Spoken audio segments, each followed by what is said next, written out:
My husband slept with a waitress on our honeymoon. I wish I was exaggerating. I wish this was one of those stories that sounds dramatic at first, but ends up being a misunderstanding. It wasn't. And the worst part? I didn't find out weeks later. I didn't find out through a text or a rumor. I found out that same night, while I was still wearing my wedding ring, still in my honeymoon dress, still believing I had just married the love of my life. We had only been married for 9 hours. 9. If I rewind everything now, I can see the signs. The small, uncomfortable moments I brushed off because I wanted the fairy tale so badly. We had a beautiful wedding. Everyone said so. The kind with soft lights, slow music, and people crying during the vows.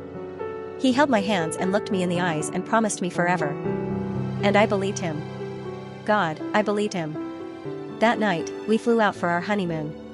It was somewhere quiet, romantic, one of those coastal resorts where everything smells like saltwater and expensive perfume. By the time we checked in, I was exhausted but happy.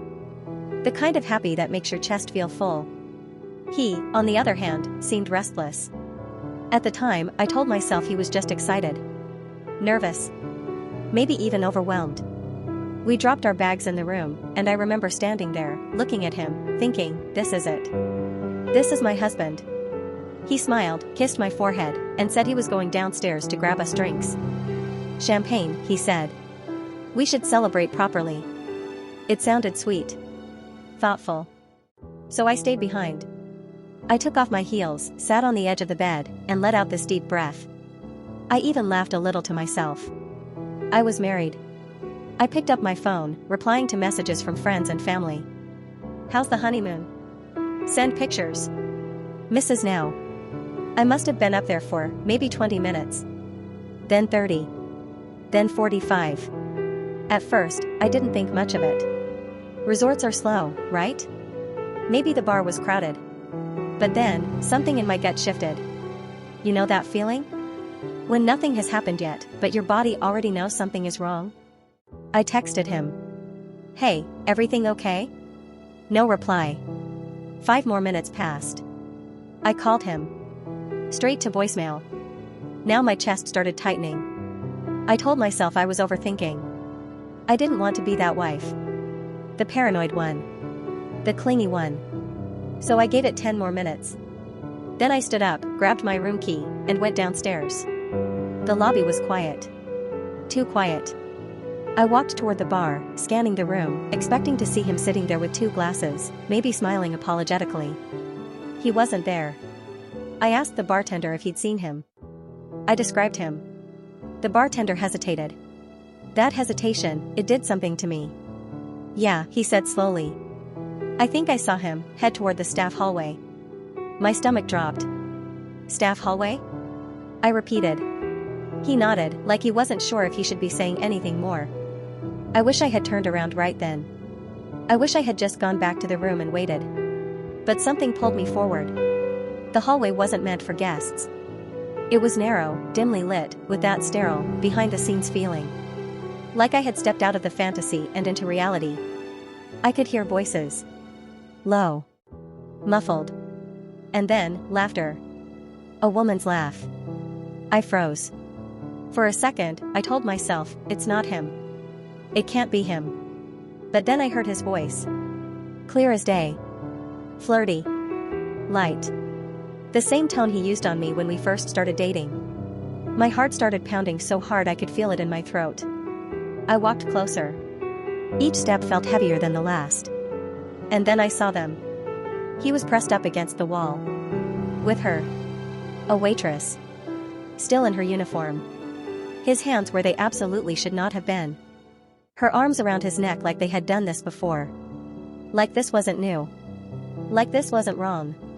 I just stood there. I didn't scream. I didn't cry. I just stared. It felt like my brain refused to process what my eyes were seeing. This was my husband. The man I had just married. The man who, hours ago, promised me loyalty. And there he was, acting like I didn't exist. I don't even remember deciding to speak. But suddenly, my voice cut through the hallway. What are you doing? They both froze. He turned first. And I will never forget the look on his face. Not guilt. Not shame. Panic. Like he had been caught doing something inconvenient, not devastating. He pulled away from her so fast it almost looked rehearsed. "Wait," he started. I held up my hand. "Don't." My voice didn't sound like mine. It was too calm. Too controlled. The waitress stepped back, adjusting her uniform, avoiding eye contact. And then, she said something that made everything worse. "I didn't know he was married." Silence. I looked at him. Slowly. "Is that true?" I asked. He didn't answer immediately. "And that hesitation?" That was my answer. Everything clicked at once. The way he had been distant at the wedding. The way he kept checking his phone. The way he rushed downstairs alone. This wasn't a mistake. This wasn't a one-time thing. This was planned. Or at least easy for him. Familiar. I felt something inside me break. Not loudly. Not dramatically. Just quietly. Like a thread snapping. He kept talking. Excuses. Half-formed apologies. Words that meant nothing. "I can explain, it's not what it looks like, it just happened," I laughed. Actually laughed. Because somehow, he thought there was a version of this that made sense. I slipped my ring off. Right there. Right in front of him. And placed it on the small service cart beside us. "I'm done," I said. And I meant it. I walked out. Just like that. No scene. No screaming. No begging. I walked back to the room, packed my things, and left the hotel within the hour. He called me 37 times that night. I didn't answer once. Within a week, I had filed for divorce. People thought I was being impulsive. "Maybe you should talk it out. Everyone makes mistakes." It was just one night. But here's the thing no one understood, it wasn't about that night. It was about the fact that he could do that, on the very first day of our marriage. If that's how it started, what would the rest look like? But here's where the story takes a turn I didn't expect. About 2 months later, I got a message. From her. The waitress. At first, I almost didn't open it. But curiosity got the better of me.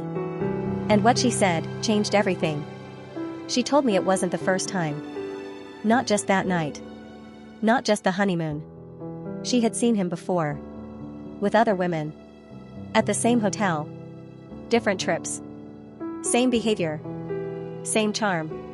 Same lies. My stomach dropped as I read her message.